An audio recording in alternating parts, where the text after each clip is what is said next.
Hello students, आज की इस इकोनॉमिक्स की क्लास में हम व्यापारिक बैंक और उनके कार्यों के विषय में पढ़ेंगे। इससे पहले हम मुद्रा क्या होती है, मुद्रा के क्या कार्य हैं, मुद्रा की मांग और पूर्ति क्या होती है, मुद्रा गुणांक किसको कहते हैं, इस बारे में हम अध्ययन कर चुके हैं। अगला जो हमारा टॉपिक है वो है व्यापारिक बैंक और उसके कार्य क्या होते हैं। व्यापारिक बैंक का सबसे पहले अपन मीनिंग देखेंगे। देखिए, जो बैंक शब्द है उसकी उत्पत्ति हम जर्मन भाषा के शब्द BANC के शब्द से मानते हैं, जिसका अभिप्राय होता है सम्मिलित स्कंध कोश। जनरली इस बैंकिंग शब्द का सबसे पहले प्रचलन या इस शब्द का सबसे पहले जो विकास है वो यूरोप में हुआ। उसके बाद ये विश्व के जितने भी देश है लगभग उसके अंदर ये शब्द फैल गया। जनरली अपन लेन देन करने के लिए जिन बैंकों में जाते हैं या जहां से हम अपने विभिन्न व्यापारिक कार्यों का संपादन करते हैं और अपने विनिमय कार्यों को सुविधाजनक रूप में संपन्न करते हैं, वे सभी संस्थाएं क्या कहलाती है? बैंक। तो बैंक होते क्या हैं? जनरली अगर इनका मीनिंग है तो बैंक कैसी संस्था है जो हमारे विनिमय कार्य को सुगमता पूर्वक संपन्न करवाती है, या फिर अपन यूं कह सकते हैं कि जो हमें मुद्रा लेन देन के कार्य को सरलतापूर्ण ढंग से संपन्न करने में हमारा योगदान देती है। अलग अलग विद्वानों ने बैंक की परिभाषा अलग अलग प्रकार से की है। यदि अपन इसकी परिभाषा को देखें, सबसे पहले अपन ने इसका अर्थ देखा है कि अर्थ क्या है? सामान्य देन लेन का कार्य संपन्न करने वाली संस्थाएं। सामान्य देन लेन का कार्य करने वाली संस्था या विनिमय कार्य को सुगमता पूर्वक संपन्न कराने वाली संस्था को अपन बैंक कहेंगे। अलग अलग विद्वानों ने इसकी अलग अलग परिभाषा की है, जिसमें सबसे पहले यदि अपन देखें तो होरेस सैक्राइस्ट के अनुसार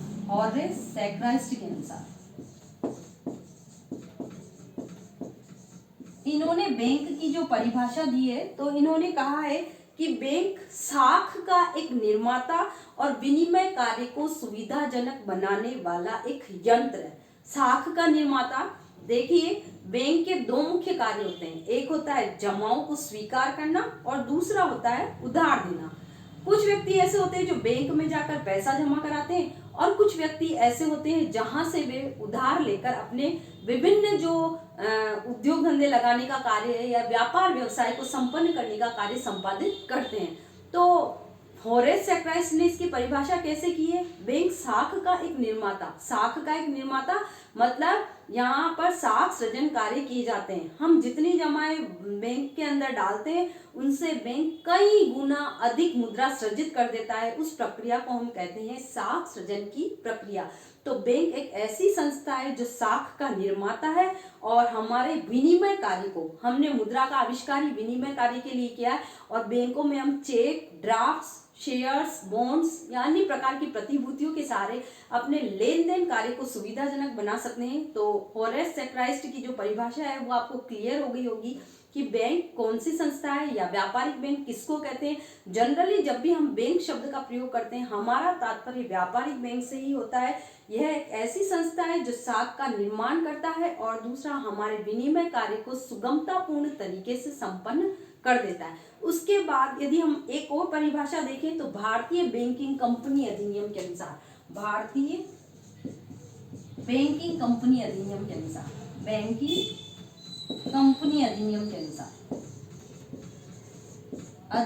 अनुसार समय समय पर बैंकों से संबंधित अधिनियम भी बने हैं। अगर हम इसके अनुसार बैंक से अभिप्राय लें तो बैंक कैसी संस्था बताया गया है? बैंक एक ऐसी संस्था है जो ऋण देने और विनिमय कार्यों को संपन्न करने के लिए जनता से धन प्राप्त करने का कार्य करता है। क्या करता है बैंक? बैंक का तात्पर्य है एक ऐसी संस्था जो ऋण देने के लिए, यानी अपन विभिन्न प्रकार के लोन कहाँ से लेते हैं? ज्यादातर अपन बैंकिंग संस्थाओं से ही ऋण लेते हैं। पहले ऋण लेने का कार्य जमींदारों और जागीरदारों से हम करते थे, महाजन, साहूकार, इनसे भी अपन ऋण लेते थे, लेकिन इनको गैर संस्थागत संस्था माना गया है। संस्थागत जो ऋण प्रदान करने वाली संस्थाएं उनके अंदर अपन विभिन्न व्यापारिक बैंकों को लेते हैं। तो होरेस सैक्राइस्ट ने कहा कि जहां से हम ऋण लेने का कार्य करते हैं और जहां पर हमारे विनिमय कार्यों को संपादित करने के लिए जनता से मुद्रा जमाओं के रूप में स्वीकार की जाती है, वो सभी संस्थाएं क्या है? बैंक है। तो बैंक का अभिप्राय क्या हो गया? जो जनता से जमाएं स्वीकार करता है, आवश्यकता पड़ने पर हमें ऋण देता है और हमारे विनिमय कार्यों को सुगमतापूर्ण तरीके से संपादित करता है। तो हम कह सकते हैं कि जहां हम अपने जनरली धन को जमा कराते हैं या फिर जहां से हम ऋण प्राप्त करने के लिए या ऋण लेने के लिए पैसा प्राप्त करते हैं और हमारे मौद्रिक देन लेन कार्यों को सुविधाजनक तरीके से संपन्न कराते हैं, वो सभी संस्थाएं क्या कहलाती है? व्यापारिक बैंक। आपको व्यापारिक बैंक का अर्थ क्लियर हो गया होगा। अब हम इनके कार्यों को देखेंगे कि व्यापारिक बैंक कौन कौन से प्रकार के कार्य संपादित करते हैं। इनका सबसे पहला जो काम है वो है जमाए स्वीकार करना। अभी हमने जो इसका अर्थ और परिभाषा देखी, उसी के आधार पर इसके कार्यों को भी अपन लेंगे। जमाए स्वीकार करना, जो व्यापारिक बैंक है उनका पहला और मुख्य कार्य होता है जनता की जमाओं को स्वीकार करना। देखिए, बचत करना एक व्यक्तिगत गुण माना जाता है और हर व्यक्ति बचत करके अपना धन कहाँ जमा कराता है? बैंक में जमा करा देता है, ताकि वहां से उसे ब्याज का प्रॉफिट प्राप्त हो सके। तो जो बैंक है, व्यापारिक बैंक है, वो हमारी जमाओं को स्वीकार करते हैं। हम अलग अलग खातों में अपनी बचतों को जमा करवा सकते हैं। अब बैंक के कौन कौन सी जमा खाते होते हैं जिसके अंदर हम अपनी जमाएं स्वीकार करता है बैंक, या जहां हम अपनी जमाओं को जमा करवा सकते हैं या बचतों को इकट्ठा करके बैंक में डाल सकते हैं। उसके लिए हमारे पास 4 प्रकार के खाते होते हैं। उसमें सबसे पहला यदि अपन देखें तो चालू खाता। चालू खाता किसको कहेंगे? जहां पर हम विनिमय कार्य दिन में कितनी बार संपादित कर सकते हैं। करेंट अकाउंट, यदि आप बैंक जाते हैं तो आपको पता भी होगा इस खाते के अंदर हम दिन भर में कितनी भी बार देन लेन कर सकते हैं। यहाँ आपको देन लेन करने की कोई मनाही नहीं है। बैंक जितनी बार आप चाहे, किसी को उधार देना है तो आप दे सकते हैं, यदि किसी से आपको पैसा लेना है तो इस खाते के अंदर आपका पैसा आ सकता है। तो चालू खाता वह खाता है जिसके अंदर व्यक्ति अपनी आवश्यकता अनुसार दिन भर में कितनी भी बार लेन देन करने के कार्यों को निपटा सकता है। चूंकि व्यापारिक बैंक ये इस कार्य के लिए अपने को दिन भर की सेवाएं प्रदान करता है, तो यहाँ ब्याज की जो दर है वो शून्य होती है इस खाते पर, और उल्टा बैंक अपनी जो सेवाएं प्रदान करता है उसके लिए हमसे क्या करता है? शुल्क और जो अन्य प्रकार का उसकी जो सेवा चार्ज बनता है वो हमसे लेता है। तो चालू खाता कौन सा खाता है? करेंट अकाउंट कहते हैं जिसको अपन इंग्लिश में। जहां हम दिन भर में कितनी भी बार लेन देन कर सकते हैं। यहाँ ब्याज की जो दर है, हमारी जमाओं पर हमें किसी प्रकार का ब्याज नहीं मिलता, उल्टा बैंक हमारे कार्यों के लिए हमसे विभिन्न प्रकार से इस खाते पर शुल्क वसूल करता है। दूसरा देखिए, जहां हम अपनी बचतों को जमा करा सकते हैं, व्यापारिक बैंकों के पास है, वो है बचत खाता। छोटी छोटी जो हमारी सेविंग्स होती है उनको जमा करवाने के लिए हम बचत खाते में अपनी राशि जमा करवा सकते हैं। छोटी छोटी बचतें हम जमा करवा सकते हैं और आवश्यकता अनुसार उनको निकलवा भी सकते हैं। इसके लिए क्या करता है हमें? व्यापारिक जो बैंक होते हैं वो चेक की सुविधाएं प्रदान करते हैं। अगर आप अपनी बचतों को अपनी आवश्यकता के अकॉर्डिंग बार बार निकालते हैं या आवश्यकता पड़ने पर उन्हें जमा करवा रहे हैं, तो इस पर मिलने वाली ब्याज की जो दरें होगी वो कम होती है। बचत खातों पर दी जाने वाली ब्याज की दरें कम होती है, क्योंकि इन खातों में जो भी पैसा जमा कराया जाएगा वो क्या होगा? व्यक्ति अपनी आवश्यकता अनुसार निकालने की उसको जब छूट दी जाती है, तो बचत खाते के अंदर हमारी जो ब्याज की दरें हैं वो भी हमें कम मिलती है। इस खाते में जितना धन जमा होता है उसको निकालने के लिए हमारा व्यापारिक बैंक हमको चेक की सुविधाएं देता है। फिर तीसरा है सावधि जमा, जिसको हम फिक्स डिपॉजिट भी कह सकते हैं। सावधि जमा, फिक्स डिपॉजिट, एफडी जिसको अपन कह सकते हैं। देखिए, इस खाते के अंदर जो हमारी बचतें जमा होती है वो एक निश्चित अवधि के लिए होती है। आप उनको समय से पहले नहीं निकाल सकते। अवधि पूरी होने पर ही आप अपने खाते के अंदर जो धनराशि जमा करा रखी है उसको आप प्राप्त कर सकते हैं। क्योंकि इसके अंदर जमा कराने वाले व्यक्ति को थोड़ा वेट करना पड़ता है, क्योंकि अवधि पूरी होगी तभी आप अपना जो धन है वो प्राप्त कर पाएंगे। तो इस पर ब्याज की जो दर होती है वो बचत खातों से अधिक होती है। इसके अंदर व्यक्ति को एक रसीद दी जाती है जिसके ऊपर आपने धन कब जमा कराया, उसको निकालने की तारीख क्या है और उस निर्धारित अवधि के तहत आपको ब्याज की किस दर से ब्याज दिया जाएगा, वो सब लिखा रहता है। समय से पहले आप इस खाते के अंदर पैसा नहीं निकाल सकते। फिर चौथा प्रकार का खाता आवर्ती जमा खाता, जिसको अपन आरडी भी मान सकते हैं। आवर्ती जमा खाता। देखिए, आवर्ती जमा खाते के अंदर एक निश्चित अवधि में, चाहे वो 6 महीने की भी हो सकती है, 1 साल की भी हो सकती है, या आपके महीने महीने की भी हो सकती है, इस खाते के अंदर आपको एक निश्चित अवधि के अंदर एक निश्चित रकम बैंक के पास जमा करवानी होती है, जिसे एक फिक्स अवधि तक तो आप डिपॉजिट कराते हैं, उसके ऊपर आपको चक्रवृद्धि दर से ब्याज प्राप्त होता है। तो आवर्ती जमा खाते के अंदर ब्याज की जो दरें होती है वो सबसे अधिक ऊंची होती है। इसके अंदर व्यक्ति को एक निर्धारित अवधि तक एक निश्चित रकम बैंक के अंदर जमा करानी होती है और जब वो अवधि पूर्ण होती है तो आपको इस पर चक्रवृद्धि ब्याज दिया जाता है। आपने कंपाउंड इंटरेस्ट के बारे में सुना होगा कि जितना आपका इंटरेस्ट की रेट बनती है उस पर, यानी आपका जितना ब्याज बन जाता है उस पर भी आपको और अधिक ब्याज दिया जाएगा। तो हम कह सकते हैं व्यापारिक बैंकों का जो पहला कार्य हमने देखा, जमाएं स्वीकार करना। जो व्यापारिक या व्यवसायिक या वाणिज्यिक बैंक लगे हुए हैं, विभिन्न प्रकार से हमारी बचतों को संग्रहित करते हैं। उसके लिए 4 प्रकार के खाते, चालू खाता, बचत खाता, सावधि जमा खाता और चौथा आवर्ती जमा खाता। तो पहला, अगर आप बैंक जाते हैं तो ये कार्य आप सभी को पता होंगे कि किन किन खातों में हम अपनी धनराशि जमा करवा सकते हैं। सेकंड, अगर अपन व्यापारिक बैंकों के कार्य को देखें तो दूसरा इसका मुख्य कार्य होता है उधार देना।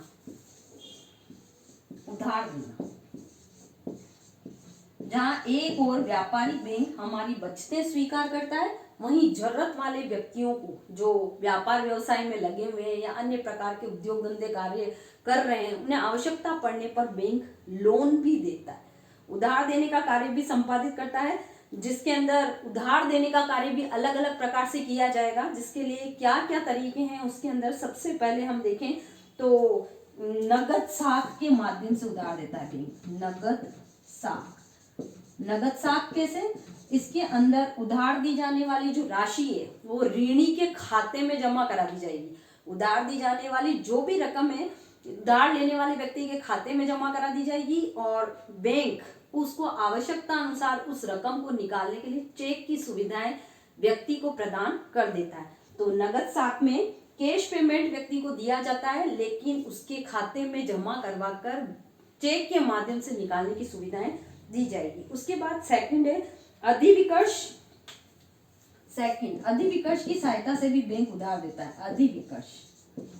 अधिविकर्ष किसे कहते हैं? ये कितनी बार बोर्ड परीक्षा में क्वेश्चन आ जाता है। अधिविकर्ष से क्या अभिप्राय? देखिए, जब कोई व्यक्ति अच्छी साख वाला है, जब बैंक को पता रहता है कि ये व्यक्ति के पास बहुत अधिक पैसा है, इसको दिया जाने वाला पैसा कहीं डूबेगा नहीं, क्योंकि बैंक अपने को जब भी उधार देता है तो बदले में विभिन्न प्रकार के कागजात जमानत के तौर पर रखवाता है। जब बैंक किसी अच्छी साख वाले व्यक्ति को उसकी जमा धनराशि से अधिक धन निकालने की सुविधा प्रदान कर देता है तो उसको अपन कहते हैं अधिविकर्ष का कार्य। अधिविकर्ष क्या है? बोर्ड में बहुत बार 1 नंबर के प्रश्नों में प्रश्न आ जाता है। तो जब बैंक अच्छी साख वाले व्यक्ति को अपने जमा धन से अधिक धनराशि निकालने की छूट दे देता है तो उसको हम कहते हैं अधिविकर्ष का कार्य। और इसकी सहायता से भी बैंक जो है उधार देने का कार्य संपन्न करता है। उसके बाद में देखो मांग उधार। इसके अंदर थर्ड मांग उधार, ये बैंक द्वारा मांगने पर व्यक्ति को जमा कराना जरूरी है। जैसे डिमांड डिपॉजिट होता है, ठीक उसी प्रकार डिमांड लोन जो बैंक द्वारा मांगने पर आपको तुरंत जमा करवाना होगा। मांग उधार की सहायता से भी बैंक जो या व्यापारिक बैंक है वो उधार देने का कार्य संपादित करते हैं। उसके बाद में चौथा विनिमय बिलों की कटौती। विनिमय बिलों की कटौती।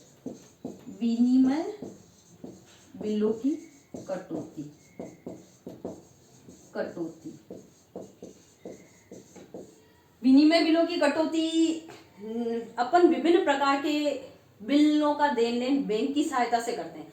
हमारे जैसे बिजली का बिल है, नल का बिल है या अन्य प्रकार के जो भुगतान या पेमेंट हमें करने जब बैंक की सहायता से करते हैं तो बैंक उन विनिमय बिलों पर कटौती कर लेता है। विनिमय बिलों पर कटौती करके भी हमको उधार देता है, यानी उनका जो चार्ज वसूल करता है उसके बदले में उस धनराशि से हमको उधार देने के जो कार्य संपादित करता है कि ये बिल इनके यहाँ से जमा होंगे, तो उसके आधार पर जो कटौती करके उधार की सुविधा प्रदान की जाती है उसको हम कहते हैं विनिमय बिलों की कटौती। इन बिलों की कटौती करके भी व्यापारिक बैंक उधार देने का कार्य संपादित करते हैं। अब हम दो कार्य व्यापारिक बैंकों के पढ़ चुके हैं। पहला है जमाई स्वीकार करना और दूसरा जो बैंक का कार्य है वो है उधार देना। अब तीसरा और एक महत्वपूर्ण कार्य है व्यापारिक बैंकों का कि वो है हमारा साख सृजन करना। साख सृजन तीसरा कार्य व्यापारिक बैंकों का। व्यापारिक बैंकों का यह कार्य सबसे ज्यादा इम्पोर्टेंट है और परीक्षा में इसे तो जो प्रश्न आता वो है व्यापारिक बैंकों के साख निर्माण या सृजन की प्रक्रिया को समझाइए। परीक्षा की दृष्टि से भी इम्पोर्टेंट है। साख निर्माण करना आता है तो आपको केवल इतना लिखना है कि इस कार्य के माध्यम से व्यापारिक बैंक अपनी प्राथमिक जमाओं के आधार पर अर्थव्यवस्था में कई गुना मुद्रा की मात्रा को बढ़ा देते हैं या मुद्रा पूर्ति को बढ़ाने में अपना योगदान देते हैं, उसी को कहते हैं हम साख सृजन करना। बैंक अपनी प्रारंभिक जमाओं के आधार पर, प्रारंभिक जमाएं जो पहली बार जमा हुई है बैंक के अंदर धनराशि, वो उस नगद धनराशि के आधार पर बैंक हमारी अर्थव्यवस्था में जब कई गुना क्रेडिट क्रिएट कर देते हैं या कई गुना मुद्रा की मात्रा को बढ़ा देते हैं या कई गुना मुद्रा सृजित कर देते हैं तो वह प्रक्रिया कहलाती है साख निर्माण की प्रक्रिया। अब ये प्रक्रिया कैसे चलती है, साख निर्माण कार्य कैसे संपादित किया जाता है, वो हम नेक्स्ट टॉपिक के अंदर पढ़ेंगे कि साख निर्माण की प्रक्रिया क्या है। यहाँ हम देख रहे हैं व्यापारिक बैंकों का जो तीसरा और महत्वपूर्ण कार्य है वो है साख निर्माण करना या साख सृजन करना। इस साख सृजन प्रक्रिया के माध्यम से अर्थव्यवस्था में मुद्रा की मात्रा कई गुना बढ़ जाती है। तो आज की क्लास में हमने पढ़ा व्यापारिक बैंक क्या होते हैं, इनका अर्थ क्या है, अलग अलग व्यक्तियों ने या कंपनी अधिनियम के द्वारा इसको किस प्रकार से परिभाषित किया गया, इनके मुख्य कार्य कौन से। व्यापारिक बैंकों के मुख्य कार्य हैं जमाए स्वीकार करना, उधार देना और साख निर्माण करना। अगले वीडियो में हम पढ़ेंगे साख निर्माण की प्रक्रिया चलती कैसे है और व्यापारिक बैंकों के अन्य सहायक और गौण कार्य कौन कौन से हैं। तो अगर आपको इस वीडियो में कोई दिक्कत हो या इस वीडियो के मुतालिक आपका कोई प्रश्न हो तो मुझे मेरे व्हाट्सएप नंबर पर कॉल करें। धन्यवाद।